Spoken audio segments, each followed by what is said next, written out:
Hello students, welcome back to Gopal study circle. Students, આજે આપણે વિડીયોમાં સ્ટડી કરીશું ધોરણ 8 અને વિષય છે ગણિત, જેમાં ચેપ્ટર છે સમપ્રમાણ અને વ્યસ્ત પ્રમાણમાં. એક્ઝામ્પલ નંબર 8, જેમાં કહ્યું છે એક ફેક્ટરી છે જેમાં નિશ્ચિત સંખ્યાની વસ્તુઓ 63 દિવસમાં બનાવવા 42 યંત્રોની જરૂર પડે છે. એટલે 63 દિવસમાં જો કોઈ વસ્તુ બનાવી છે તમારે, તેમાં 42 યંત્રોની જરૂર પડે છે. તો આ જ સંખ્યાની વસ્તુઓ 54 દિવસમાં બનાવવા કેટલા યંત્રો જોઈએ? જો આ વસ્તુ તમારે 54 દિવસમાં બનાવી દેવી હોય, કેટલા દિવસમાં બનાવવી હોય? 54 દિવસમાં. તો કેટલા યંત્રોની જરૂર પડશે? ઓકે, તો એ આપણે શોધવાનું કહ્યું છે. તો આપણને અહીંયા કશું આપ્યા છે? દિવસોની સંખ્યા અને યંત્રોની સંખ્યા આપી દીધી છે. ક્વેશ્ચન કોપી કરી રહ્યો છે. આપણે લખી દઈશું દિવસોને આપણે શાના વડે દર્શાવીશું? એક્સ વડે. અને યંત્રોને આપણે શાના વડે દર્શાવીશું? વાય વડે દર્શાવી દઈશું. પહેલામાં કહ્યું છે x1 બરાબર 63 દિવસ લાગે છે. x1 બરાબર કેટલા દિવસ લાગે છે? 63 દિવસ. એની સામે કેટલા યંત્રો બને છે? 42 યંત્રો. એટલે y1 બરાબર આપણે 42 યંત્રો લઈ લઈશું. x2 અને અહીંયા y2 દર્શાવીશું. x2. Okay, done. હવે 54 દિવસમાં બનાવવા કેટલા યંત્રો જોઈએ? તો અહીંયા ખાલી x2 બરાબર 54 દિવસ આપ્યું છે. તો y2 એ યંત્રો આપણને ખબર નથી. યંત્રો ખબર છે?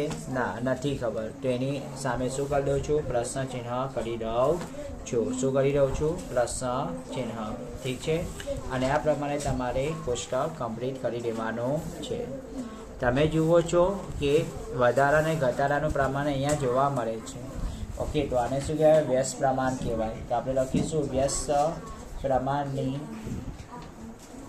વ્યાખ્યા મુજબ આપણે શાની કિંમત શોધવાની છે? અત્યારે y2 ની કિંમત શોધવાની. એટલે લખીશું y2 માટે. શાના માટે? y2 માટે. સૂત્ર છે આપણી પાસે x1 × y1 બરાબર x2 × y2. એમાંથી x1 કેટલા છે? 63 ગુણ્યા y2 કેટલા છે? 42. x2 કેટલા છે? 54.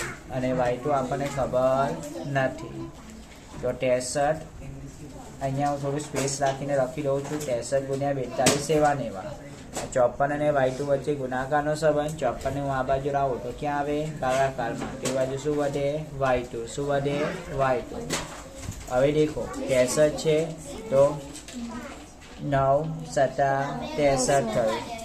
54 છે તો 77 × 49. 7 હતા, 56 વધી જાય તો 54 ની જગ્યાએ શું લખીએ? 9 × 6 = 54. 9 × 1 = 9, 9 × 2 = 18, 9 × 3 = 27, 9 × 4 = 36, 9 × 5 = 45 અને 9 × 6 = 54. અને 42 છે તો 6 × 7 = 42. તો 42 ની જગ્યાએ લખું 6 × 7 = 42. હવે અંશ અને છેદમાં જે ઉડે એ ઉડાવી દેવાનું. તો છેદમાં 9 છે, અંશમાં 9 છે, ઉડી ગયા. છેદમાં 6 છે, અંશમાં 6 છે, ઉડી ગયા. તો આપણી પાસે y2. સો y2 કેટલા વધ્યા છે? તો y2 તમે જુઓ અંશમાં 7 ગુણ્યા 7. તો 77 કેટલા થયા? 49. તો કેટલા યંત્રો આવ્યા બાળકો? 49 યંત્રો. તો આપણને 49 યંત્રોની જરૂર પડશે. કેટલા યંત્રોની જરૂર પડશે? 49. તો આઈ હોપ કે તમને આ દાખલો ઘણો સરળતાથી સમજમાં આવ્યો હશે. So good luck and best of luck for this example, and please like, share and subscribe this video and channel also. Thank you.